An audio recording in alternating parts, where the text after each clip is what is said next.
Okay. Good morning, everyone. Would you stand up, please? I would like you to stand up so you can turn to the person next to you or behind you and say good morning and give your name. Because Unity is a community. Right. Take your time, cross the aisle, meet people. All right.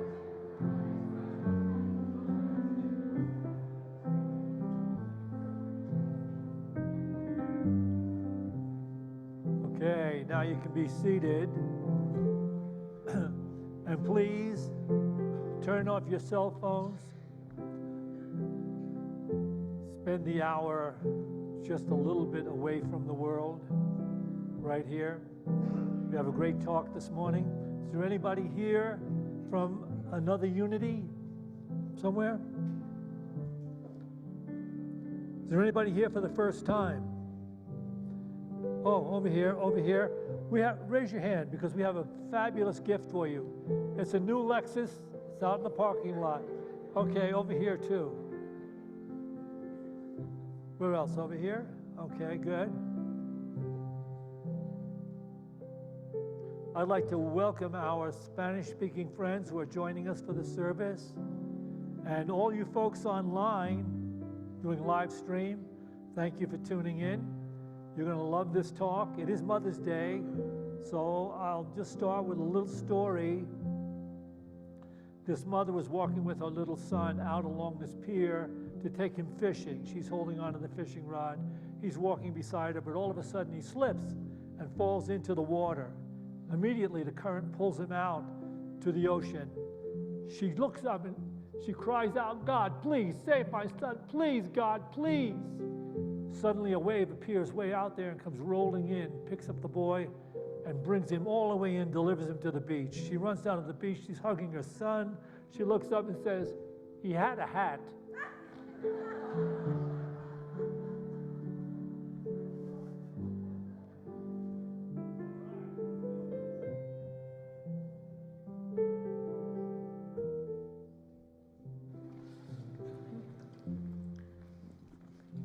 You're all welcome to sing this song with us. This is for all mothers, even though I wrote it for my mom years ago. And I've been singing with you for like 10 years. Yes, we've been. She's my mom, so we're bringing in some generational love of moms today. So we hope you'll sing with us and think of your moms or the women that step forward to be your female mentors to bring you into your life. You know, none of us came into this earth or onto this planet without having a mom as the vehicle to get here. And so to honor that, and then to honor the women that have been that beautiful mirror for you to find that power within you and to know that love, that divine love that only mothers can really create.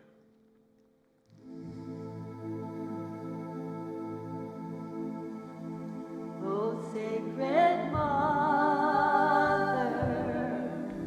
through you I entered this earth to guide me through life's lessons I must learn. Thank you for the love you showed to me. Always there in my time of need. Oh, sacred mother,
Good morning, everyone. Welcome to Unity of Boulder. My name's Mike. I'm the administrator here. My office is right over here in the office. If you ever have a question or anything, come on in, stop on in, and say hello to me. I've got a few announcements to start things off with today. We're going to try something a little new this year that we haven't tried for a while. There's a few town fairs coming up. There's an Erie Town Fair and obviously the Boulder Creek Festival the following weekend. The Erie Town Fair is this Saturday. We're going to go have a booth for Unity there just to let people know what Unity is and just kind of get out there and meet people and have people meet us and learn about us. But we are looking for volunteers for both events to man these booths. If you'd be interested in doing that, immediately we've got pass-around sheets to sign up for that, and we're going to have a meeting immediately following this service in the Cry Room to kind of explain what we're looking for, and we'll also be giving you talking points, and we'll be making sheets to kind of help answer questions easier at the booth. So if you'd like to help us out and come out and have a good time meeting people, sign up and let us know. And next, We have just put on the schedule a Spirit Nia Jam, which is a free gathering this Friday. It's from 6 to 7:30, and it's just a time to have a nice, healthy way to party together as a congregation. So you just show up. You will have to sign a liability form because we will be dancing and we'll be cutting it up and having a great time and building community. So come and join us for that. And then we also have the Nia classes now during the week. It was a huge success this week. We had such a good time together. So those classes during the week are Tuesday, Wednesday, Thursday from 9 to 10, and it's $13 a class, or you can get a 10-punch card for $100. And the movement of Nia is very easy for all abilities. I mean, if you are older and you aren't really that flexible, that's okay. It works for that. It also works for youthful and extremely strong. So it's just a time for everybody to come together and have a really great time and build our consciousness in mind, body, and spirit. So I hope I'll see you there on Tuesday. Thank you. we have a garden out back here. For those of you who've never been back there, it's a big, beautiful garden. But we have plots we've got community plots if you would like one. For $25, $50, or $75 donations, you can get a plot based of those 3 different sizes, small, medium, and large, that you can use all summer to grow well into the fall and grow anything you want. We've got water out there. We've got everything you need. So if you're interested in that, please see Heather in the lobby following the service, and she can sign you up for one of those plots. And lastly, as it is Mother's Day today, we are having a pancake breakfast put on by our YOU. That's our Youth of Unity, our high school age congregants that are over there furiously cooking. We have everything from regular pancakes, gluten-free pancakes, turkey bacon, real bacon, and everything else you could need. It's $7, and it's just a fundraiser that they're just doing for us. So please go check that out. Take your mom over there. It's a nice, easy, fun way to hang out with some community and have a good Mother's Day lunch here at Unity of Boulder.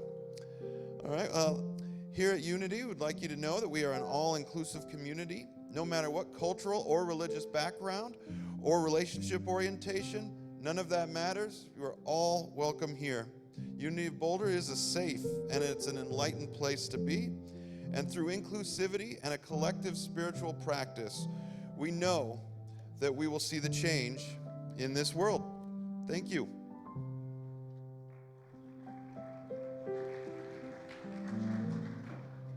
Good morning, everyone. Happy Mother's Day. So we are going to do a song written by our friend here, Joel Plimmer, and it is an empowerment song, and I think it's especially apt for mothers today.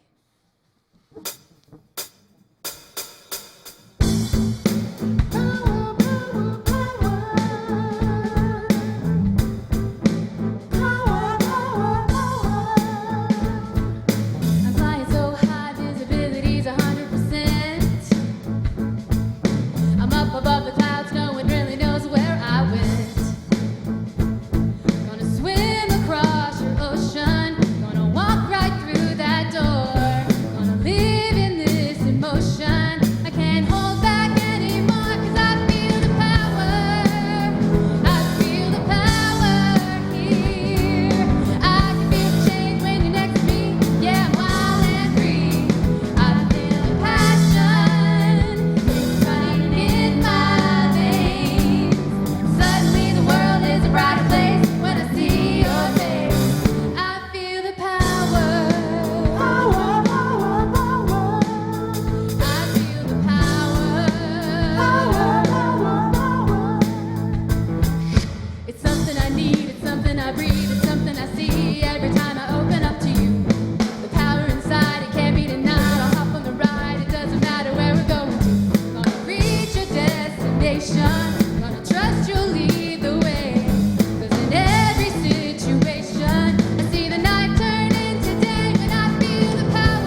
Do we have some talent here or what?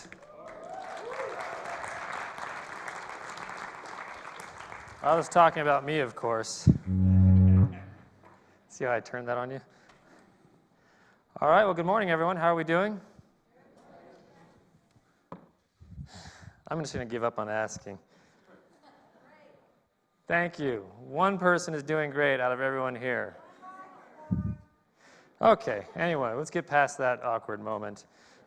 Get to some more awkward moments. So as you may know, I like to start off with some words of wisdom, but before we get to that today, I would like you to do me a favor. I would like everyone to raise their hand. Just one hand. Just raise your hand. Go ahead and just raise your hand. Yes? Okay, good. You're all wondering, what have I just bought into? What am I buying into? What is he about to do? Okay, now you can lower your hand only if you're not expecting a talk about mothers today. So if you are expecting a talk about mothers today, keep your hand up. All right, so most of you are expecting to talk about mothers today. You can put your hand down. Well, I'm the kind of guy that likes to do the unpredictable, so today we're going to talk about fathers. I love that we got a yes. The murmur goes around, how dare he do that? I'm not going to do that. You can calm down. We're not going to talk about fathers. It's not the day for that. Actually, we'll get there in a minute, but all this week I was actually at Unity Village. Raise your hand if you're familiar with what Unity Village is. Okay, we've got some work to do. Dan, could you actually bring up the house lights a little bit? I want to see these beautiful faces as I'm just railing into them with questions. All right, if you're not familiar with Unity Village, it is what you could call our mother church or our mother center. And this is where I was. So this is a picture of me standing next to the famous Unity Village Tower. If you've ever been there or by there, you know, recognize that tower in Lee Summit, Missouri. And this is sort of just a central shot of the fountains actually pointing towards the Unity Chapel, and that's where they do church on Sunday in that chapel there at Unity Village. And then facing the other direction, you have the fountains going down the courtyard down the middle. They do a lot of weddings and events there, and they've really put a lot of money into the property at Unity Village, which is acres upon acres upon acres. They have golf courses and hotels and walking trails and all sorts of retreat centers and meditation rooms. It's just an amazing, beautiful place that is really the heart of Unity. And sometimes we refer to it as the Mecca for Unity because those in Unity leadership and lay people love to go there to just reunite, reconnect, and reinvigorate their spiritual practice. So they have a lot of events that happen throughout the year, and it might be something you want to engage with someday. So that is Unity Village. Now you're fully aware of that. And actually what you're looking there on the left, that building is where they hold a lot of the classes for ordaining ministers and licensed Unity teachers. So I was out there because I'm on the board of the Unity Worldwide Ministries. I'm on the board of trustees for that organization. And 4 times a year, we like to get together in person. So we do a lot of phone call meetings every month. But 4 times a year, we get together in person so we can really work on the bigger issues. And we'll meet twice a year at Unity Village, and then the other 2 times a year we'll actually meet somewhere else in the country so we can get out and see some of the other churches and integrate with them and see what they have going on. So that's why I was there this last week. And now the board is made up of ministers and lay people, so it's not all ministers. And they're from Unity churches all over the United States and occasionally from Unity churches around the world. We did have a minister from Hawaii earlier, but now he's back stateside, so it's just all the United States represented. And so during this time, while I was at Unity Village, I was actually working on my talk for today. And at one point during one of our breaks from meetings, we'd pretty much, we'd wake up, the board would come together, we'd pray and meditate for a period of time, then we would meet, then we'd have a break, and then we would meet, and then we'd have lunch, and then we would meet, and then we'd have dinner, and then we'd go to bed. That was pretty much our schedule for about 3.5 days. So we had a lot of stuff to get to. So during one of these breaks, I was asking a friend and a co-board trustee of mine, Reverend Richard Bunch, if he's ever done a Mother's Day talk on Mother's Day that was not about mothers and had nothing to do with mothers. And he is a minister at Unity of Richmond, Virginia, and this is his response. In Virginia, if you show up on Mother's Day and don't give a talk about mothers, that will be your last talk before they run you out of town. Well, after his advice, you can rest assured I'm going to talk about mothers today. So that's how we'll get there. And we will begin with our words of wisdom, but today our words of wisdom are not going to come from some other spiritual source. They are going to come from you. And it's going to happen this way. I'm going to invite you to take a second and really just think about the essence of the word mother. What does the essence of that word mother mean to you? And I'm going to invite you to ignore any negative connotations you may have attached to that through past experiences, but really get to the true essence of the word mother and what that means, what a beautiful mother would be. And we will create our words of wisdom together this morning by you answering this question, which is not that one, which I forgot to fix last service. The question is, how do you describe the true essence of a mother? What are words to describe the true essence of a mother? So go ahead and you can just shout those out. Love, sharing, nurture, unconditional love and nourishment. So we might call that agape love. Protection, protect. Co-creator. Did I hear bathroom? Oh, compassion. Compassion, best friend, sharing a bathroom. Okay. Got you. Yeah, we spend a lot of bathroom time together with our mothers. Anything else that comes to mind? Home, creator of the universe. That's a lot to expect of mothers. No, it's true. Yes, home. What else did I hear? Something over here? What was that? Teacher. Sense of humor. Sacrifice. It's funny because when I hear like 3 different words come together, you don't even want to know what my mind tries to translate it as. But something about lust just happened there. So I'm just going to wipe that one and move it aside. All right, so I think we got a pretty good smattering there of some words that really describe the essence of a mother or the essence of a true mother. And this is a great representation of what that is. And I wanted to bring up this next quote because I think it does a really good job of taking some of those words, some of those meanings, some of those feelings, and putting them into a statement. I found this on the internet. It said, motherhood is a choice you make every day to put someone else's happiness and well-being ahead of your own, to teach the hard lessons, to do the right thing, even when you're not sure what the right thing is, and to forgive yourself over and over again for doing everything wrong. So there are several things I like about this quote. First, I feel it hits some very key points that we should remember. It hits on humility and selflessness, putting others' needs before one's own. It hits on fortitude, the ability to teach the hard lesson and not always choose the easy way out, which for me as a parent, I believe can be one of the hardest parts of parenting, is sticking to that difficult lesson and not choosing the easy way out. And then it speaks to higher awareness and intuition, doing the right thing if logically and consciously you're not even sure what that right thing is. And then it gets on to patience, understanding, and forgiveness, realizing you are doing the best you can and you're not always going to get it right, and that's okay. And if anyone who's been a parent or worked with parents knows that that's something that you really have to learn to grow into, is accepting that you're not going to do it perfectly, and that's okay because you were never supposed to. Your child is going to be raised under you as it was supposed to be raised, and as long as you're doing the best you can, that's all anyone could ask, and that's okay. So I think a lot of times we put some very high expectations on mothers, and we put out these very grandiose words, and people are like, wow, I'm not sure I'm really doing all that. But that's okay. But I also like this quote because even though it begins by referencing motherhood, it's really referring to just the essence of love.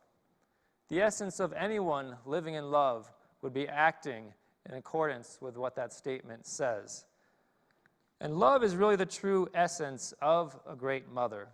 And I think everything we mention really would spawn from that essence of love, which creates a great mother. But love is also that essence within each of us that is waiting to be fully and expressed and fully realized by each and every one of us, just sitting there waiting to come to the surface. We so often associate this kind of love with mothers, but it is really something that is built in to the human essence at its core. It is really built into each and every one of us. But the experience I had while writing this talk really reminded me, really sort of opened my eyes to the realization of something that goes beyond just love and mothers. And it actually started about 2 weeks ago when I had to drive a very large pickup truck with a trailer, quite a long distance, which is something I haven't done for a very, very long time, and I've never done quite to this scale.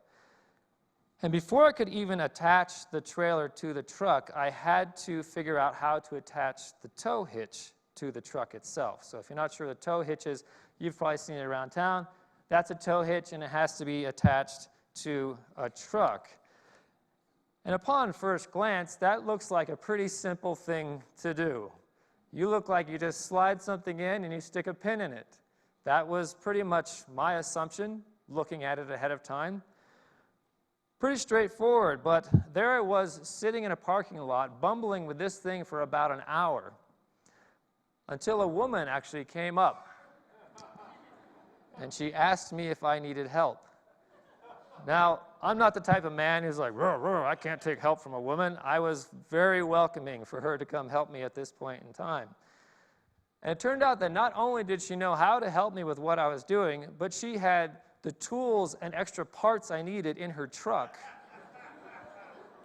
to bring them over and help me with what I was doing.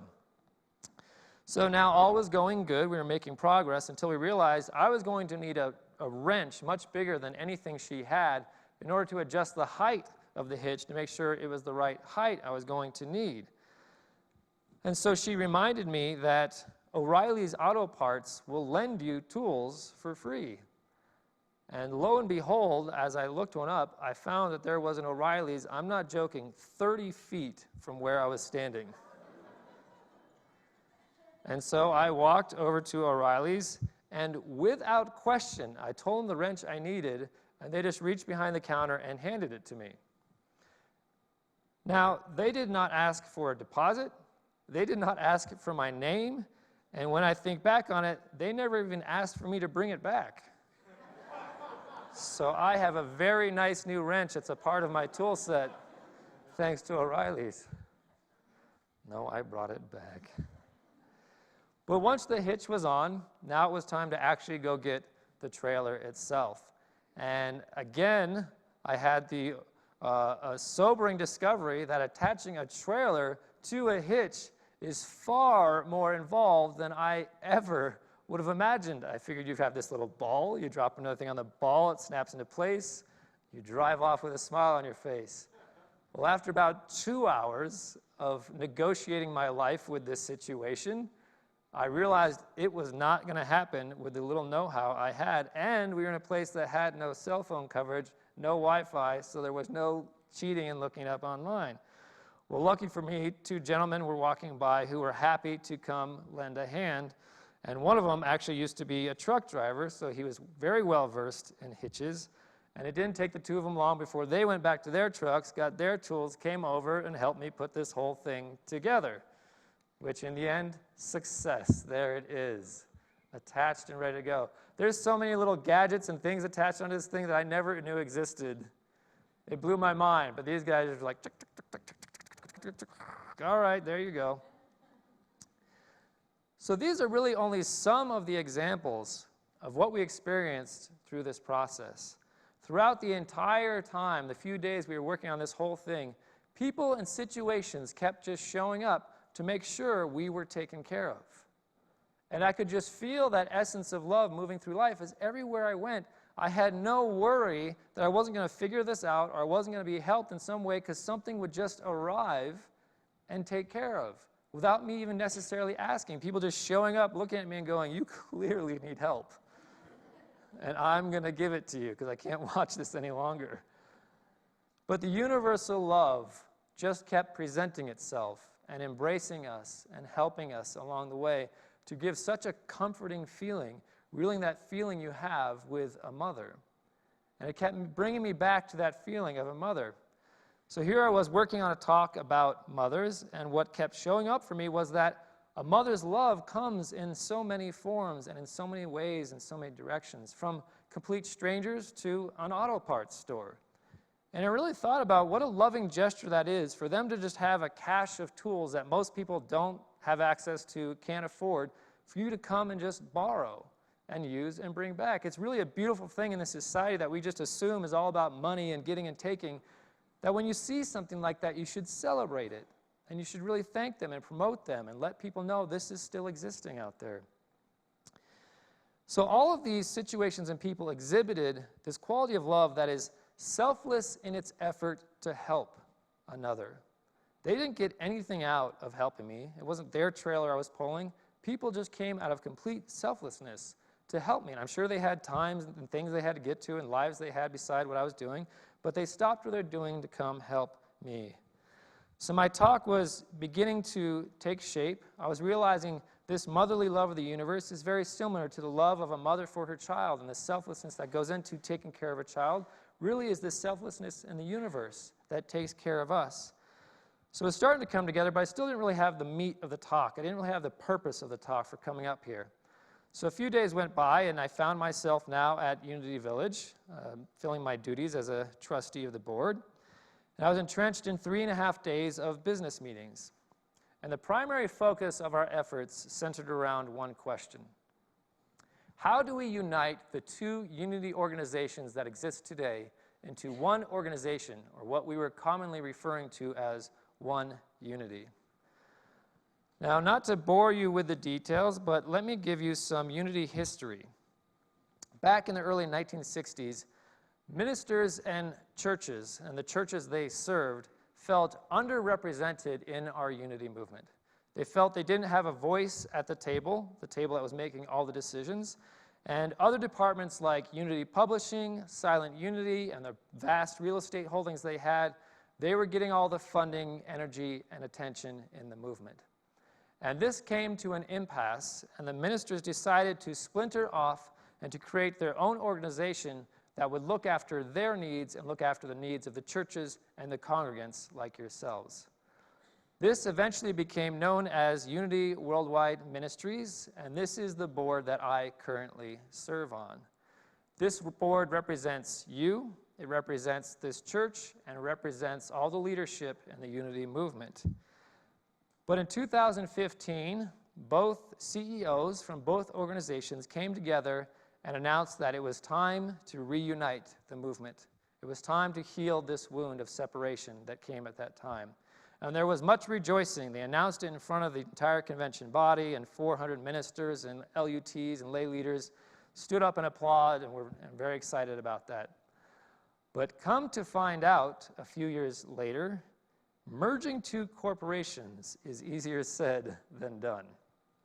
Two fully established corporations with separate staff, each with their own governing board, each with their own investors, each with their own membership and financial obligations, their own real estate holdings. We're talking 50-plus real estate holdings, and on and on and on. Things that big don't just easily get sandwiched back together. Everyone sort of had this idea that in a few months we'd be one Unity and we'd be moving on. Well, there's teams of lawyers involved, there's teams of advisors involved, there's people that are in the nonprofit world trying to figure out how you get this whole thing to work out. So that was our focus this week. That's what we were working on, working out the details of how we reunite these two organizations. And I tell you all of this just to give you some backstory to what came up for me during the process. Everyone in both organizations, including both boards and staff and the membership, love this Unity movement like a mother loves her child. None of us wanted to inadvertently hurt this child in any way, shape, or form. Everyone is very concerned about that. We all want to do everything we can to nurture and support the growth and the maturity of this movement as it goes into the future. But we have some very tough decisions to make. As you can imagine, there is duplication in staff, people that serve the same positions, and you don't want to just let them go as you bring them together. There's duplication in leadership. We have 2 CEOs, we have 2 financial organizers, we have 2 of everything at this point. So all these decisions have to be worked out, and they're tough decisions. And these are decisions that will affect the movement for decades to come. This is no small feat. And as much as we all love this movement, there is a chance we could be like the mother who loves her child to a fault. The mother that loves her child so much that she tries to keep it from ever experiencing hardship or learning difficult lessons. Do you think it is important for a child to learn its lessons? You are just as unsure as last service, which is fascinating to me. Everyone's like, they could learn lessons or not, who cares? We'll just kick them out the door at 5 and see what happens. Well, that is where we are. And when you think about love in this sense, there really are several types of love at stake in this situation and any situation that involves a mother figure. And love is actually one of the 12 powers recognized by our Unity co-founder, Charles Fillmore, one of the 12 powers that we are expressing through our bodies and through our existence each and every day. Each of these powers has a higher divine aspect to them or divine expression of them, and each of them has a lower human limited expression of them as well. And that is the same for love. So when it comes to love, we have love, very straightforward. Love with a lowercase l. It is not perfect, and it is subject to human imperfection. This kind of love says, I love you, I want to protect you and support you and encourage you and help you and guide you and empower you, but only as I currently see you, perceive you, and as I currently think is best for you and me. That is the kind of limited, sort of small love that exists at the duality of the two aspects of love. It hears a complaining child, and its reaction is to hand it candy because it doesn't see the whole picture. It only sees right now. It doesn't look at what is happening in the grand scale. And in that moment, it says, right now, it's best for both of us if you're quiet. So I will give you candy. Does that make sense? Thanks, Jack. The second time you've heard that and you still didn't get it. It's both services. We'll have a one-on-one after this service and we'll really get to this one. 3 services. You'll be the only one at the 3rd service. All right, little love can actually make you blind at times, and I'm sure some of us have actually experienced this. Little love can make you do things that seem best in the short term, but dangerous in the long term. But there is a higher form of love. Now, when we have love, when we capitalize it, it indicates the divine definition of that word. This is what we do in Unity. And divine love, or what we might call agape love, which was mentioned earlier, is unconditional, it is independent of time and space, and it is independent of my own personal beliefs and perceptions. It is unaffected by my personal beliefs and perceptions. This love says, I love you, I want to protect you, to support you, encourage you, help you, guide you, and empower you to become your highest self. No matter who I think you currently are right now, no matter what I perceive is actually happening in your experience right now, divine love sees your true essence and your unchanging spirit and knows that there is something much greater about you beyond just how you're showing up in this moment. Does that make sense? So this big love, this divine love, is looking at the wholeality of all existence versus what is happening in this moment in your life or my life. Which brings me to a third and less celebrated aspect of love. Tough love. Has anyone ever experienced tough love? I'll admit I have. If you had a great mother, you probably did experience some tough love. And tough love is really, as I see it, part of the path to divine love. Tough love looks at difficult situations, and it says, in this moment, the best way for me to show you my true and unwavering, everlasting love is for me to let you learn this lesson. That is what tough love really is. It's so expanded in awareness that it can step back and say, this is a time for me to let you learn this lesson. This is not a time for me to step in and try to save you from it. And tough love, I've heard a lot of times, gets a really bad rap. People say tough love is when someone doesn't truly understand love, or they're struggling at their essence of love, or they've missed the point to love. And that's not how I see it. I see tough love as one of the highest forms of human love, and it is the pathway to divine love. Now, please hear me when I say there is absolutely a time and place when love requires us to step in and help out. It requires us to step in and to stop unnecessary suffering. It is a mandatory part of love when we see unnecessary suffering that we step in and do something about it. But there's also a time when love unites with higher awareness, when it unites with higher wisdom, and we recognize that this is actually an opportunity for growth, and I need to step out.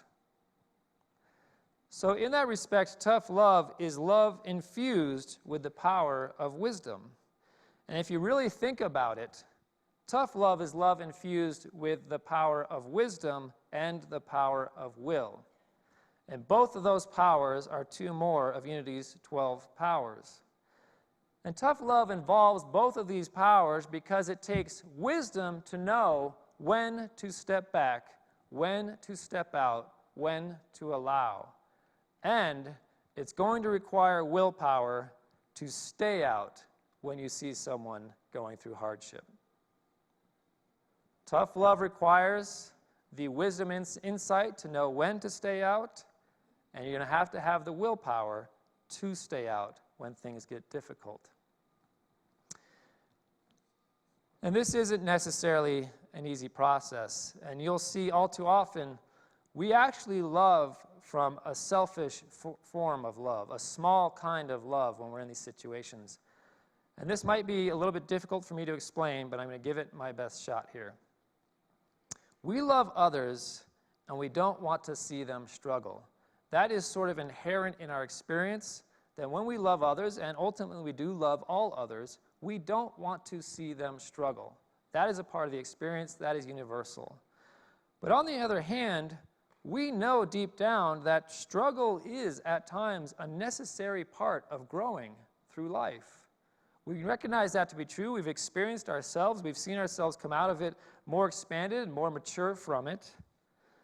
So if we know that another struggle might be beneficial and necessary, what we really don't want is the struggle that we feel when we see others struggling. And so many times, selfishly, we step in to stop their healthy and natural struggle, really just to alleviate our own struggle that we feel by watching them go through the process. And in that sense, it's selfish. But it's still coming from a place of love. So this brings me back to uniting the Unity movement. Whatever solution both organizations come to will no doubt be done out of love. I can testify to that today. But as I see it, the decision is like any difficult decision that we face in life. This is no different than any difficult decision that you or anyone else is facing in life. We have to recognize that there could be some hardship that comes with the process, and that is just a natural part of the process and a natural part of making difficult decisions. Some unpleasant aspects of it will be there for ourselves and for others. Like any successful marriage, there's going to have to be some compromise. There's going to have to be me not getting necessarily what I want or what I personally think is best. There's going to have to be concessions. And many times when we go through this process, that is what is required of us. That is what the universe is asking of us, to learn to let go of our own personal perception that we think is right. And we struggle with that, and there's suffering with that, and there is often pain that comes with that. But that is the part of life. And in order to make the right choice in these times, we need to reach for that divine love. We need to elevate that love out of the small love into that bigger divine love, which will likely require some tough love in the process all along the way. It's just not healthy to try to give everyone what they want, primarily because most people don't know what they want, and they especially don't know what they need. Instead, focusing on what is really needed and best for the whole, that should always be the goal. And that rhymed because I thought that was fun. Each and every one of us today is expressing a mother's love in one way or another. In the acts you do throughout the day, sharing that universal love that's coming through, you are expressing this mother's love. And there are lessons that we all need to learn from in life. And it's going to require some wisdom and intuition to decipher when is it time to step in, when is it time to step out. Allowing ourselves and others to learn from these lessons can be one of the most difficult aspects of love. If you guys could see my perspective, I just saw 200 heads go, brrr, and it was like, we don't care what you're saying, this is more important. 4 kids just came in, calm down, it's part of life. Can you imagine if I had a TV on behind me? I would just get nothing done. I'll try that one. So I'm going to do a talk about distraction and just have a TV on in the background and see what we learn from that. What was that? Oh, I'm almost done. It's almost done. Anyway, we really have to allow ourselves and we really have to allow others to learn these lessons and really start to tap into what aspect of love are we expressing at this time? Are we coming from that divine awareness of love, or is it that selfish love that is still genuine in its source, but might be disingenuine in its execution because it's been distracted? And it could quite possibly be, as I understand it, that the very thing that is needed to reveal the true divine essence of love in each and every one of us is a little bit more tough love. And that is the truth as I experience it. So we're going to take a moment for meditation just to assimilate some of this beauty and divine love that is circulating in this universe right now. So I invite you, if you're comfortable, just to close your eyes, to relax the body, to center the spine, to relax the shoulders. If you're not used to the word meditation or the concept, this is simply a time for internal reflection. We allow the breath to slow down. We allow the heart to slow down. And by doing so, we allow the mind to slow down. And we use this as a practice to learn how to begin to listen in the stillness and the quiet. If we are to live more from this higher awareness, this divine essence of love, divine essence of wisdom, tapping into this power of will, we're going to have to do the practice which teaches us how to ignite and quicken these abilities in our body, mind, and expression. Through silence and meditation, that is exactly what we do. We become still and we learn to listen. We learn about taking that holy pause before making a big decision. We learn about tapping into the stillness before reacting to circumstances and people. We learn to simply breathe when we feel the blood beginning to pump because something's not meeting our expectations. We learn to find moments when we can just listen before acting.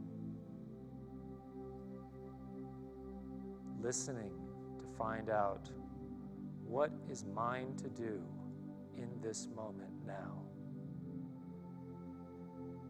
Is it time to act, or is it time to allow? In all the relationships in my life right now, am I slowing down enough to find out when it is time, my time to act, and when it is my time to allow? When I look at the circumstances in the world today, do I take a breath? Do I go to my room? Do I sit down? Do I become still? And do I open and allow to find out now, is now a time to act? Or is there a lesson to be learned that I simply need to allow? What is mine to do in this moment? And we listen in the silence.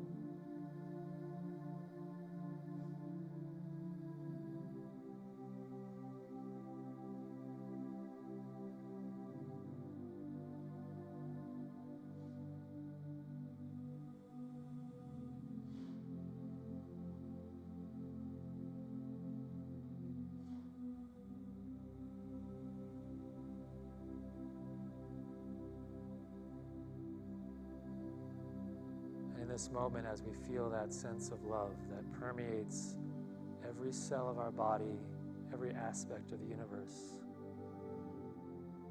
make a commitment to yourself today to show appreciation for all the mothers in your life. Whether that be your physical mother, a family member, a friend, or a stranger, whether that be a business or a nonprofit. Take the time to show appreciation, to call them, to leave a good review, whatever it is. Shift your focus from what you think is wrong to the world to supporting what you know is right. If someone has showed up as a mother, let them know that. Let other people know that. Spread what is good and what is right. Release what you think is wrong and what you need to fight about. We claim this day as a day of peace and thanksgiving and gratitude. We hold on to this true essence of love as we go forth now. And in gratitude, we say amen.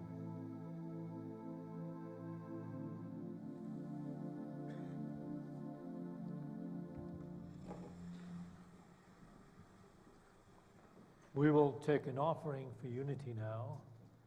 And while we're preparing to do that, I'd just like to remind you how fortunate we actually are to have the Unity truths that we share. Because Unity is not something promising a heaven distant and apart from us, but leading us to the realization of the presence of that divine love and peace right here where we are in the lives that we are living. So we should have great, great feelings of joy and gratitude, because that is what unity is all about. Let's keep that in mind as we take our offerings in our hands and bless them with this offering statement. We're going to have the offering statement up there. There it is. So say this with me. Feel this with me. Divine love through me blesses and multiplies all that I have, all that I give, and all that I receive, because I give. Thank you. 1, 2. Okay, so I wrote this song a couple weeks ago, and It's about a very happy guy. And my mom is watching live stream from Carmel Valley, California. Hi, Mom. Hi, Mom. Happy Mother's Day. I hope you like this one. She always lets me know.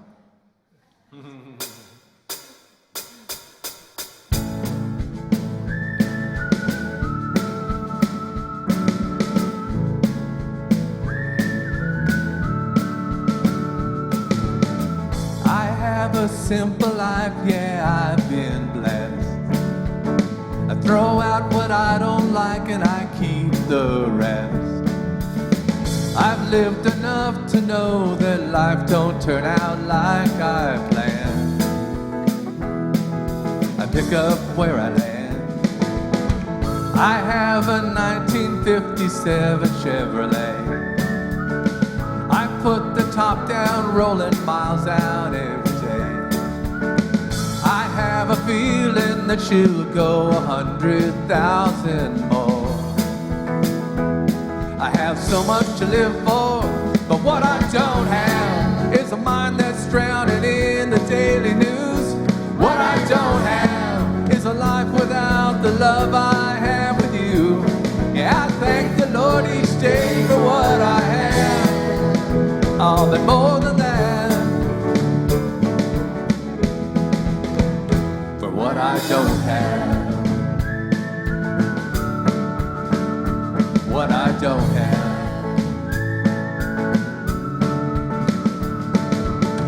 I have a loving wife and 3 strong kids. They tell us what they want, but not what they did. I have a fishing boat we like to take out on the lake. I really have it made, but what I don't have is debt so high that I can barely breathe. What I don't have is judgment 'cause you're different than me. Yeah, I thank the Lord each day for what I have. Oh, but more than that, for what I don't have. The only thing I need is to have you here with me, right here with me. Oh yeah.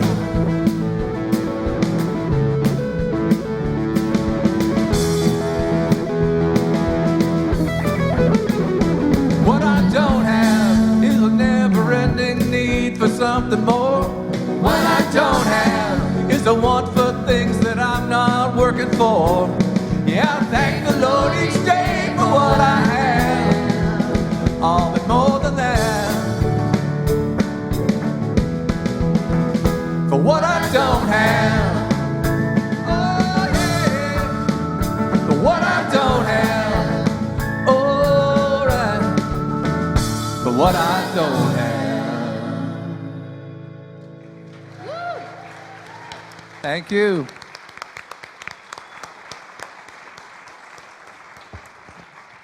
I have a feeling we're going to hear that on the radio soon, don't you think? You want to be driving to that, don't you? Just bouncing along. All right, well, we have recordings of this talk available in the bookstore on DVD and CD if you want to pick one of those up. And then we also have the pancake breakfast happening next door, so don't miss that. Head over there for some pancakes. And then next week we have Jack Rowland speaking, so don't miss that opportunity to come hear him speak. And beyond that, Mother's Day gifts. Is that now? Yeah, sure. So the ushers are going to come around with your Mother's Day gifts. If you're a mother, grandmother, or anything referring to a mother, please raise your hand so they can find you and they can come bring you a gift. And they're going to do that now, and here they come. Come on down.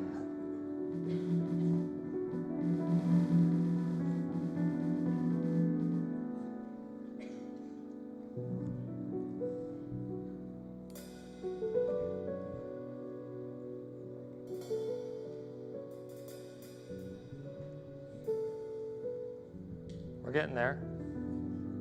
This is very important.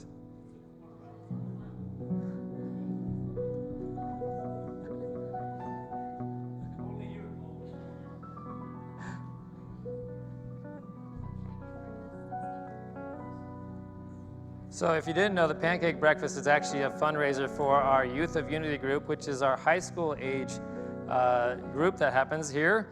And if you go over there, you're going to help them raise funds so they can get to do the events they do, like the conferences they go to and the camps they go to for spiritual enrichment for their age group. I'm a product of that group, so if you don't think this is a good result, then don't invest in that. If you do, please go invest in that. Mike left out, he only said, he talked about the pancakes. He left out that with the pancakes, you get fresh fruit, yogurt, all the different types of syrup you want. It's amazing. Yeah, and there's a gluten-free option, right? Gluten-free as well. Yeah. So turkey bacon, I don't even know what that is, but turkey bacon is over there, so check it out. All right, I think we've done it. Why don't we stand up and rock out to our last song? I release and I let go. I let the Spirit run my life, and my heart is open wide. Yes, I'm only here for God. No more struggle, no more strife. With my faith, I see the light. I am free in the Spirit. Yes, I'm only here for God. I release and I let go. I let the Spirit run my life, and my heart is open wide. Yes, I'm only here for God. No more struggle, no more strife. With my faith, I see the light. I am free in the Spirit. Yes, I'm only here for God. I release and I let go. I let the Spirit run my life, and my heart is open wide. Yes, I'm only